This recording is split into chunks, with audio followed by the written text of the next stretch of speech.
Bab 719. Kamu bukanlah lawannya. Tuan Besarku, ini adalah obat pemurnian yang telah aku racik untukmu. Bagaimana dengan hal yang telah kamu janjikan kepadaku? Erik menolehkan kepalanya dan menatap ke arah Tuan Besar.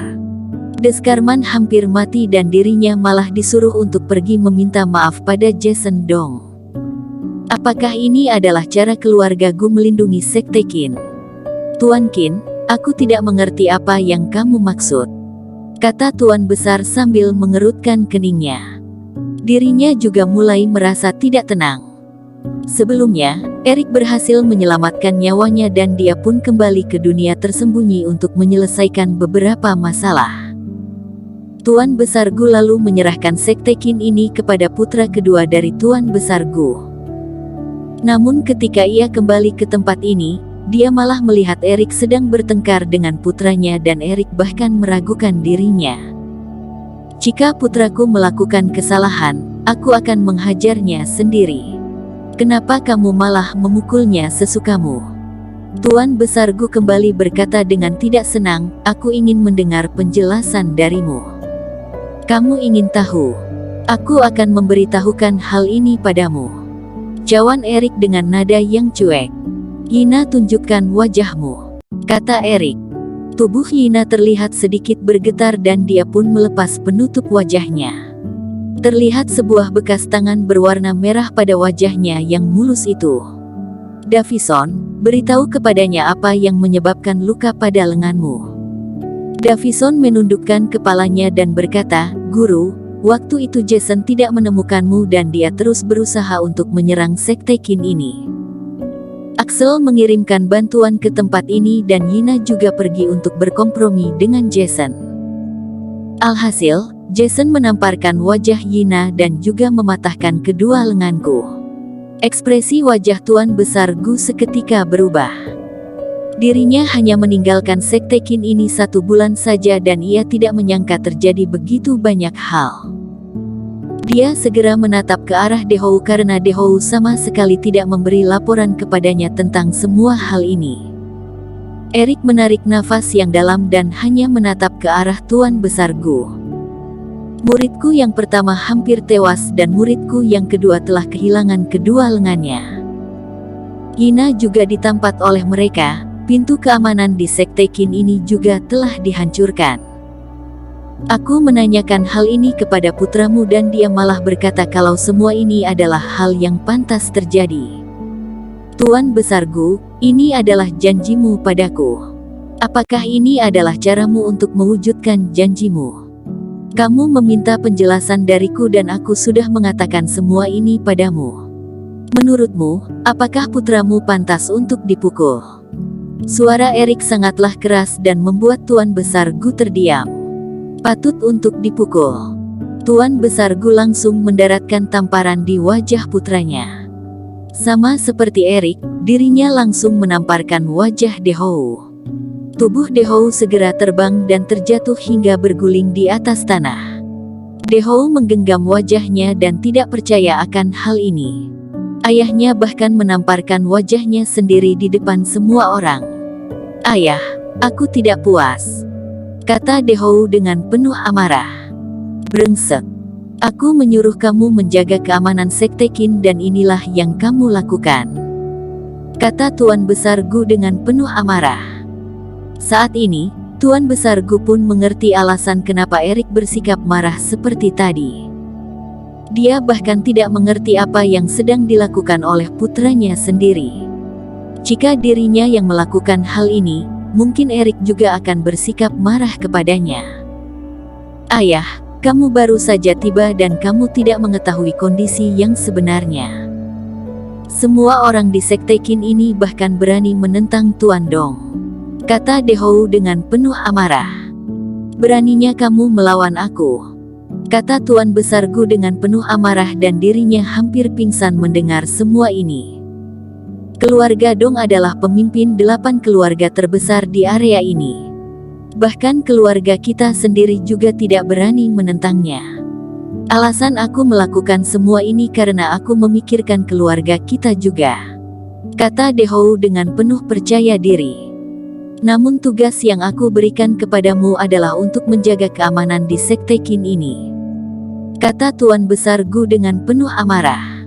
Ayah, janganlah bersikap bodoh. Bocah ini masih muda, bagaimana mungkin dirinya mampu meracik pil mujarab yang telah mencapai titik puncak itu? Kata De Hou dengan penuh hina. Jika nantinya bocah itu pergi menentang Jason, maka dia pastilah akan dibunuh oleh Jason dan hal ini pastilah akan berdampak pada keluarga kita, kata De Hou. Erik hanya berdiri di sisi lain sambil tersenyum dan tidak mengatakan apapun. Ternyata ini semua adalah perkiraan dari De Hou. Diam, kata Tuan Besar Gu sambil menatap De Hou. Tidak, biarkan dia mengatakan semuanya, kata Erik sambil menatap ke arah De Hou. De Hou pun tidak lagi bersikap segan dan segera berkata, Erik, jangan mengira kamu bisa mengatur aku sesukamu. Aku adalah anggota keluarga Gu dan tentunya aku akan menjaga keluargaku terlebih dahulu. Namun kamu telah menolong ayahku dan aku bisa membantu kamu untuk mendamaikan hubungan di antara kalian. Aku percaya Jason akan membebaskan kamu jika kamu berlutut dan meminta maaf kepadanya. Meskipun hal ini sedikit memalukan, namun hal ini dapat menyelamatkan nyawamu, kata De Hou. Aku sudah mengerti, kamu merasa aku tidak mampu melawan Jason, kata Erik sambil tersenyum. Jason merupakan orang yang sangat jenius dan dirinya sudah mencapai fase kesempurnaan titik puncak. Sedangkan kamu hanyalah mencapai fase kesempurnaan tingkat pertama. Bukankah hasilnya sudah sangat jelas?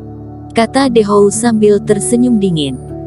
De Hou, kamu sangat mengecewakan aku, kata Tuan Besar Gu sambil menggelengkan kepalanya, segera kembali ke Sekte Pedang yang ada pada kota Lingnan untuk menjalani hukuman selama 3 tahun lamanya. Ayah, aku melakukan semua ini demi kebaikan keluarga kita, kata De Hou dengan penuh amarah. Bocah itu akan segera dibunuh dan untuk apa kamu masih membelanya? Kata De Hou sambil menunjuk ke arah Erik. Tuan Besar Gu tidak bisa menahan amarahnya lagi dan dirinya kembali menamparkan wajah De Hou. Ayah, aku adalah putramu, kamu bahkan menamparkan aku sebanyak 2 kali di depan semua orang, kata De Hou sambil melototkan matanya. Diam. Tuan Besar Gu merasa begitu marah pada putranya ini. Ayah, kamu pastilah akan menyesal suatu hari nanti. Jason pastilah akan membuktikan kemampuannya yang sanggup untuk membunuh Erik, kata De Hou sambil menggenggam wajahnya dan beranjak pergi.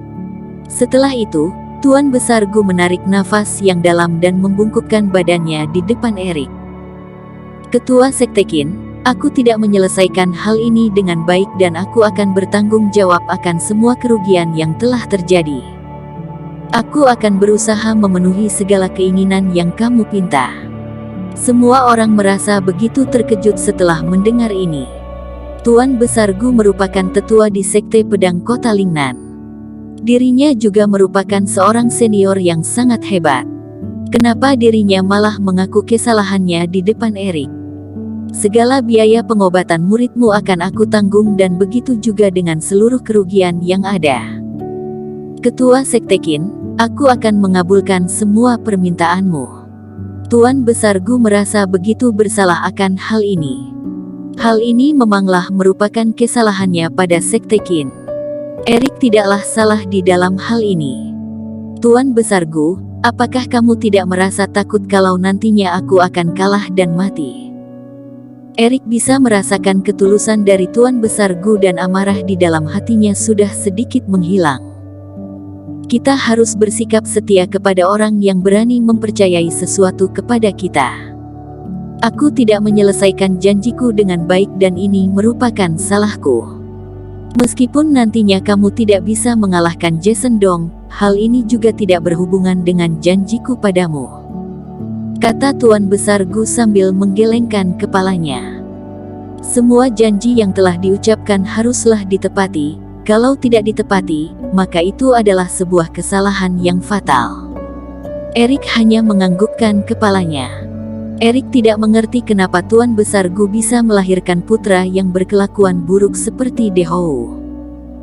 Deskarman sudah kembali hidup dan semua orang yang tadinya mengenakan pakaian putih itu sudah merobek dan mengganti pakaian mereka. Di saat ini, seorang pria gemuk tiba-tiba masuk ke dalam sekte Qin.